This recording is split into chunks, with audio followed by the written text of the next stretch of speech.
Hi, I'm Carl Emil Rosenbæk. I'm a PhD student at the University of Southern Denmark in the Department for the Study of Culture. This talk is called Offshore Nordic Noir, and it begins like this. A cloud of yellow sand swirls into a narrow strait of water. The wind is picking up. Suddenly, like chalk pressed hard against a blackboard, an ear-piercing sound of metal grinding against the shore shatters the night. A small flock of seagulls take off from the riverbank in a cacophony of wings flapping. Then silence. Rays of light slowly burns through the morning mist, revealing an eerie spectacle. It is March 23, 2021, and a 1,312-foot, 220,000-ton container ship carrying about 18,300 containers has run aground in the Suez Canal, blocking the traffic for 6 days. As Mary Ann Rusin writes, about 12% of global trade, around 1 million barrels of oil and roughly 8% of liquefied natural gas pass through the canal each day. 10 years prior, a different but similar scene played out. It is April 20, 2010, and the offshore oil rig Deepwater Horizon explodes in the Gulf of Mexico, killing 11 people and causing the worst oil spill in the history of marine drilling. Or it is May 29, 2020, and a fuel storage tank collapses near the city of Norilsk in Russia, resulting in a leak of 20,000 tons diesel into the Ambanaya River. Thawing permafrost is expected to be the cause. Dates, numbers, percentages, superlatives. Every accident, every temporary halt in the global trade is comprised of the same elements as we get to know them. The incident is quickly framed as a crime against modernity, and journalists consult experts in a habitual game of whodunit. How could this happen? What are the consequences? Who are the culprits? As such, detective conventions from crime fiction are evoked to fathom the unfathomable. The somewhat frantic detection carries a clear message. If only we can find someone or something to blame, perhaps we can stop such atrocities from happening again and return to our fossil-fueled normalcy. These three examples, and there are of course numerous more, illustrates a question of representation concerning the troika of energy, modernity, and society. With their focus on suddenness, human error, lack of governmental oversight, carelessness, and so on, the articles and reports express an idea of system failure at the heart of the incidents. With his conceptualization of slow violence, Rob Nixon has influentially presented an entirely different understanding. The environmental violence at display above all revolve around a notion of sudden disruption. This idea of violence, Nixon writes, is customarily conceived as an event or action that is immediate in time, explosive and spectacular in space, and as erupting into instant sensational visibility. However, Nixon goes on to suggest, these episodes are not incidents or glitches within an otherwise functioning fossil-based energy infrastructure. On the contrary, unfeathered oil-powered growth have become inseparable from petroleum's incendiary geopolitics. Slow violence is a concept designed to circumvent the notion of abrupt accidents and direct our attention to the innate violence of the neoliberal era's intensified assaults on resources. To this end, Nixon argues, there is a need for new forms of representation, forms that can convert into image and narrative the disasters that are slow-moving and long in the making, disasters that are anonymous and that star nobody, disasters that are attritional and of indifferent interest to the sensation-driven technologies of our image world.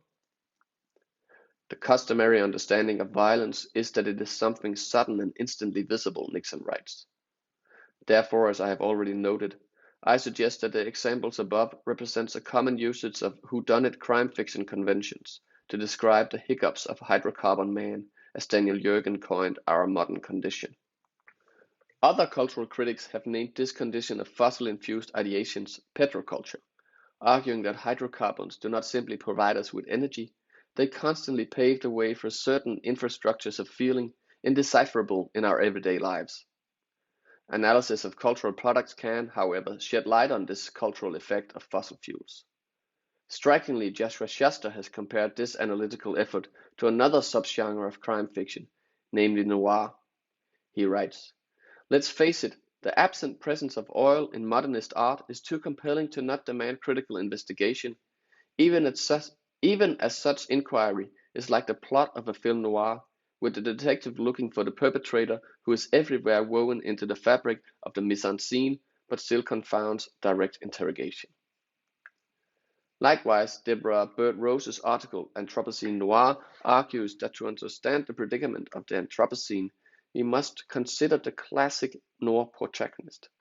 He or she is part criminal, part detective, part victim. Everyone is guilty, and shared guilt is a common bond. This is exactly our condition today. We are all tangled up in political, cultural, and economic systems we know to be destructive. Rather than adhering to the whodunit conventions, where the ambition of the narrative stresses the political objective of restoring order to a threatened social calm, as Stephen Knight has argued, Shuster and Bird-Rose introduced the unstable eeriness of noir as a contemporary sentiment. In noir, the violence is tirelessly nagging, psychologically perplexing, and physically exhausting. In the slow violence of our contemporary noir reality, we are forced to confront the fact that we are the culprits we have been looking for, as Bird-Rose quotes Timothy Morton for saying. I am, in other words, by no means the first to propose a link between noir and oil. And my take on this question, moreover, directly follows Harry Pitt Scott's intriguing article Offshore Mysteries, where he argues that noir settings and atmospheres are intimately connected with petroculture's infrastructure. Hotels, highways, flickering streetlights, and eerie hinterlands, ports and warehouses. This leads Pitt Scott to some interesting arguments, namely that the offshore has a surprising currency in a subset of noir fiction, and most bombastically, that noir mysteries are the genre of the offshore. Building on Pitt Scott's insights, I propose the concept Offshore Nordic Noir as a way to connect the global offshore enterprises to a distinct regional location, namely the Nordic nations, where the branding franchise Nordic Noir has dominated the cultural scene the last decades. The Nordic nations has a long tradition as seafarers, and especially Denmark and Norway are respectively international shipping and oil mastodons. When there are produced around 300 million tons of plastic every year, and about 7 million end up in the oceans, when 90% of all goods are being transported by sea, and 60% of all oil are shipped, I concur that our noir Anthropocene reality is water reliant. To sum up, Offshore Nordic Noir is a critical inquiry of geo-local petroculture and slow violent noir sentiments in the north. So far I have given an overview of a concept that is still very much in the making. Now, to provincially showcase the utility of Offshore Nordic Noir as an analytical framework, I will take a closer look at the Danish writer Peter Høeg's internationally acclaimed noir, Miss Miller's Feeling for Snow. As these 3 editions seem to illustrate, Miss Miller has gradually been incorporated in the somewhat frenzied attention given to all things Nordic. While the cover of the 1993 edition do figure a dark shadow in the background and an overall blue-grayish color scheme, it is the 1996 and 2012 editions that really hit home with their overtly aesthetic, striped down and bleak, monochrome expressions. This illustrates a marketing ambition to enroll Miss Miller in the expanding curriculum of Nordic Noir. Nordic Noir as a genre of sorts is often traced back to the Swedish crime serial The Story of a Crime by Maj Sjöwall and Per Wahlöö from the 1960s, but the term itself wasn't coined until 2010 by the Scandinavian department at the University College of London. And as we can see in the opening lines of Miss Miller, trademarks of noir are clearly evident in the novel's use of suspense, mystique, and a strict black and white imagery. It is freezing an extraordinary -18 degrees Celsius, and it's snowing, and in the language which is no longer mine, the snow is Ganik, big almost weightless crystals falling in stacks and covering the ground with a layer of pulverized white frost. December darkness rises up from the grave, seeming as limitless as the sky above us. Since its birth in 2010, the branding term Nordic Noir has swept the world. This type of crime fiction set in a somber Nordic atmosphere has intrigued a wide audience. According to Jakob Stougaard Nielsen, in the aftermath of the Second World War, the Scandinavian welfare states signaled something of a middle way to arise out of the polarized Cold War between capitalism and communism. But the recent history of Scandinavian crime fiction can to a large extent be understood as a multifaceted, popular cultural response to the broader sociocultural upheavals prompted by the progressive welfare states, the years of rapid modernization and economic growth, the wider consequences of the affluent consumer society, and its crisis from the early 1970s onwards. As such, Nordic Noir is a critical response to the slow violence of the Nordic welfare states, i.e., the unintentionally unsuccessful integration of, but lately increasingly disenfranchised outliers within the social security, homeless people, sexual and ethnic minorities, the mentally ill, the old and weak. This has led to the recurrent Nordic protagonist, the socially sensitive sleuths, as Kim Toft Hansen and Anne-Marit Waage has expressed it. This rather very choleric and uncooperative but highly righteous character has exposed many a dark corner of society in the affluent north. Not the least corruption among the leaders and administrators of the welfare states come to the light in Nordic Noir, often by way of the protagonist's law-bending and ethically dubious methods. As such, he or she is in clear depth to the protagonist of the predominantly American hardboiled. As already mentioned, what interests me, however, is not the particularities of a Nordic crime fiction subgenre, but rather how noir has evolved from an enclosed genre descriptor to a palette of dark, indeterminate undertones applicable in a variety of narratives, often in connection with a systemic critique of the slow violence of geopolitics and multinational corporations. Noir, in other words, is certainly close related to modern urbanization and globalization. David Nye, for instance, also connects the growing interest in cityscapes and contrasting shadows with the dissemination of incandescent light after 1900. New York in particular became a site for meditations on the electrical sublime. The city looked its best from a distance in the twilight when many found it mysterious, beautiful, and powerful. Summarizing Nye's argument in Electrifying America, Imre Schemen and Dominic Boyer writes, "Spectacular lighting changed the temporality of urban life and made dark spaces seem damp, indeed gloomy. Artificial illumination became a crucial technology of national imagining, a white magic whose contrasting shadows became home to new depths of secrecy and depravity in the aesthetics of noir." As the quote from the opening scene of Miss Miller's Feeling for Snow has already alluded, this novel is a good example of how darkness and contrasts can be deployed to emphasize secrecy and unheimlich. This is moreover closely linked to the protagonist Smilla Gavikak Jaspersen's identity as an uprooted, half-bred Greenlander born circumpolar where darkness is both common and mythical. You have to respect the dark.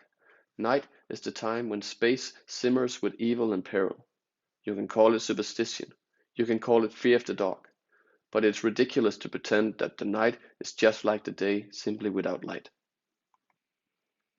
Throughout the book, the whiteness of snow is likewise juxtaposed to the unreliability of ice with its dark subsurface. It is therefore not surprising that the culmination to the story takes place on thin ice. After a puzzling adventure through Danish colonial history regarding Greenland, and in particular the mining of cryolite, Turk Hvid, an archetypical mad scientist of the Gothic tradition, is being chased by Smilla at the fictive Greenlandic island Gela Alta. The ice has its own nocturnal hospitality. I have no torch now, but I am running as if it were a level road. The white fields where the snow has settled forms hexagons in the dark. We are running through the universe. The ice is Hikuliak, new ice that has formed where the old ice has drifted out. It is too thick to force a motorboat through, but too thin to walk on. A white fog of frost hovers overhead. Then he sees me, or maybe he merely sees a figure, and he heads out on the ice. He heads too far to the right, he's lost his bearings. He's being led out towards open water, towards the spot where the current has hollowed out this ice so it's as thin as a fetal membrane, and under it the sea is dark and salty like blood. From below, even on a night like this, the ice will look bluish white, like a neon light. Somewhere ahead of me, the running figure slowly grows dark. As you can see, the end scene is a constant flicker of light and darkness, black and white, simultaneously emphasizing Turk's Hvid's desperation and Smila's unemotional calmness. Turk Hvid, whose last name is the Danish word for white, Hvid, has right up till this finale come across as a hyper-rational, unshakable scientist. In the end, though, he is simply swallowed up by the calm wilderness of Smila's homeland. Besides the utility of black and white, light and contrasting shadows, Miss Smila's feeling for snow is also exemplary in showcasing how water is used to evoke noir sentiments. Transparent yet opaque, vibrant and volatile yet still, bleak yet alluring. As a noir matter, water expresses a feeling of uncertainty depicted again and again in fiction.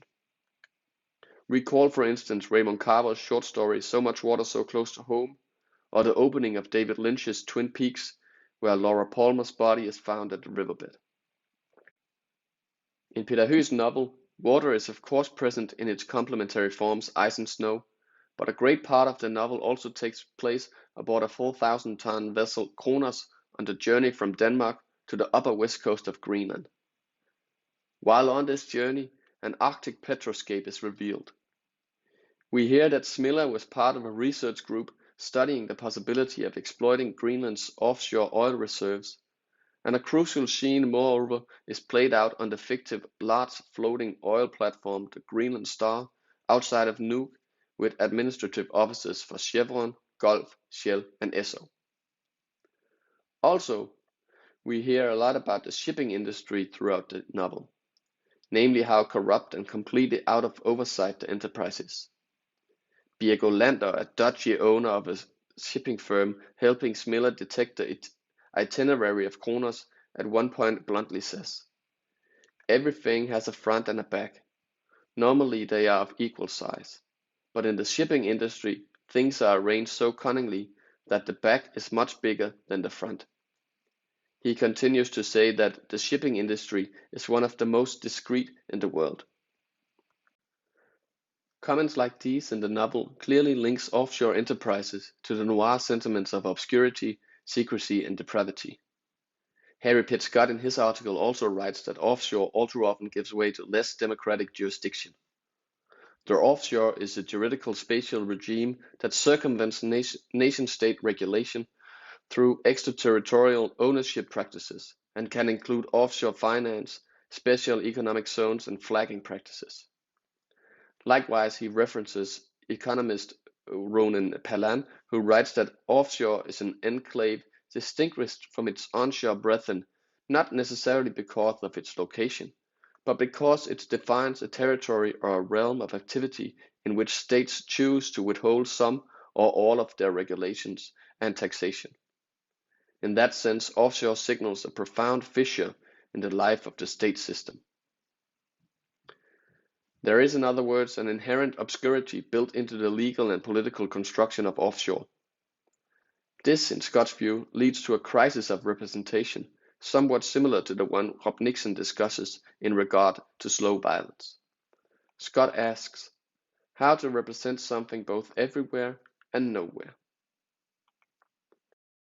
This short presentation of what I call Offshore Nordic Noir in Peter Høeg's Miss Smila's feeling for snow hopefully illustrates one way to critically engage with petromatters that are everywhere woven into the fabric but still confounds direct interrogation. In the coming month, I hope to elaborate this further on other Nordic fictions. Thank you very much for listening.